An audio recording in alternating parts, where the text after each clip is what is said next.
आज का विषय बहुत गंभीर है।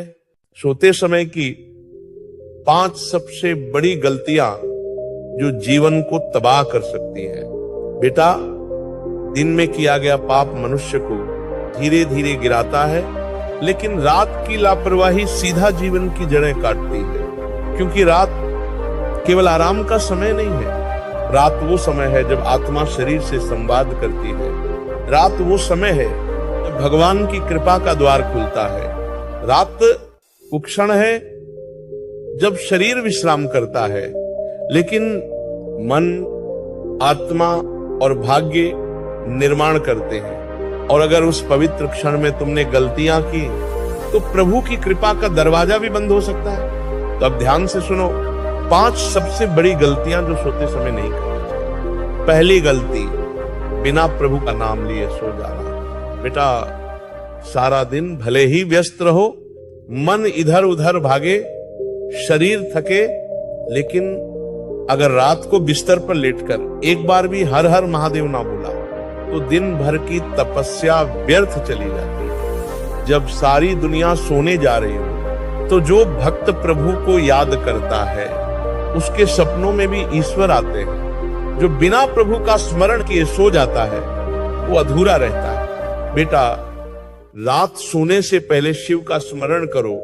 कह दो, हे भोलेनाथ, दिन भर जो किया उसका फल मुझे मिले, परंतु अब मैं तेरे चरणों में विश्राम चाहता हूं। इतना कहकर जो सोता है वो सिर्फ शरीर नहीं सुलाता, वो अपनी आत्मा को प्रभु के पास रखकर विश्राम करता है। दूसरी गलती, बिस्तर पर मोबाइल लेकर जाना। ये सबसे घातक आदत है। दिन भर जो नहीं देखा वो सब रात में देखने का लालच ये मनुष्य को मानसिक रूप से बीमार बना देता है। मोबाइल की स्क्रीन से निकलने वाली ब्लू लाइट तुम्हारी नींद छीनती है, तुम्हारा चित्त भटकाती है और आत्मा से दूरी बना देती है। रात वो समय है जब मन को शांत होना चाहिए, लेकिन तुम मोबाइल से उसे और अशांत बना देते हो। बेटा, सोने से 30 मिनट पहले मोबाइल को दूर रख दो। बोलो, अब ये मेरा समय है प्रभु के साथ, वरना मोबाइल तुम्हारा समय खा जाएगा, ध्यान खा जाएगा और धीरे धीरे तुम्हारा जीवन भी खा जाएगा। तीसरी गलती, दिन भर की शिकायतें लेकर सो जाना। बहुत से लोग बिस्तर पर लेटते हैं और सोचते हैं आज मेरा दिन खराब था, उसने ऐसा बोला, मुझे दुख मिला, मेरे साथ अन्याय हुआ। बेटा, जब तुम शिकायतों के साथ सोते हो तो वो शिकायतें तुम्हारे मन में बीज बन जाती हैं और अगली सुबह वही नकारात्मक ऊर्जा तुम्हारे दिन की शुरुआत करती है। सोते समय मन को शांत करो, सबको माफ कर दो। कह दो, प्रभु, जो हुआ उसे मैं स्वीकार करता हूं, जो नहीं हुआ उसे मैं आपके भरोसे छोड़ता हूं। फिर देखो, रात तुम्हें शक्ति देगी, सपने तुम्हें समाधान देंगे। चौथी गलती, बिना जल पिए सोना। ये बात छोटी लगती है और शरीर के लिए बहुत महत्वपूर्ण है। सोने से पहले एक छोटा गिलास गुनगुना जल पिए। ये आपके शरीर को संपूर्ण विश्राम की स्थिति में लाता है। ये मस्तिष्क की नसों को आराम देता है। और ध्यान रखना, बहुत ज्यादा जल नहीं, बस उतना कि शरीर को ताजगी का संकेत मिले। शरीर एक मंदिर है और जल उसका पहला अभिषेक।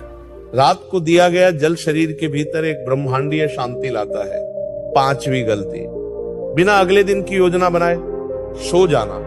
जो व्यक्ति बिना उद्देश्य सोता है वो सुबह उठकर भी खोया हुआ रहता है। रात को सोने से पहले 2 मिनट आंखें बंद करो और सोचो, कल मुझे क्या करना है, कैसे शुरुआत करनी है, किन बातों से दूर रहना है, प्रभु से क्या मांगनी है। जब तुम संकल्प लेकर सोओगे तो पूरी रात ब्रह्मांड तुम्हारे लिए मार्ग बनाएगा।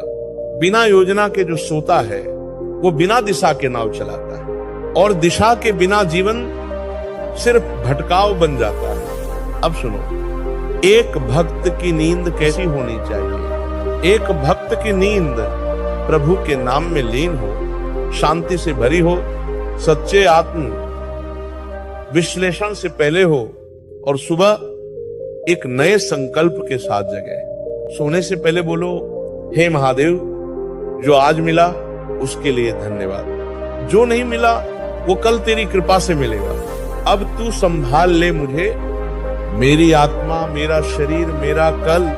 फिर देखो बेटा, रात तुम्हारी दवा बन जाएगी, नींद तुम्हारा साधन बन जाएगी और सुबह तुम्हारी नई शुरुआत। तो अब संकल्प लो, अब बिना प्रभु का नाम ले नहीं सोऊंगा, अब मोबाइल से पहले खुद से मिलूंगा, अब शिकायत नहीं, सिर्फ धन्यवाद लेकर सोऊंगा, अब जल से शरीर का सम्मान करूंगा, अब बिना योजना के कभी नहीं सोऊंगा। और जब ये 5 बातें तुम्हारी आदत बन जाएंगी तो जीवन बदल जाएगा।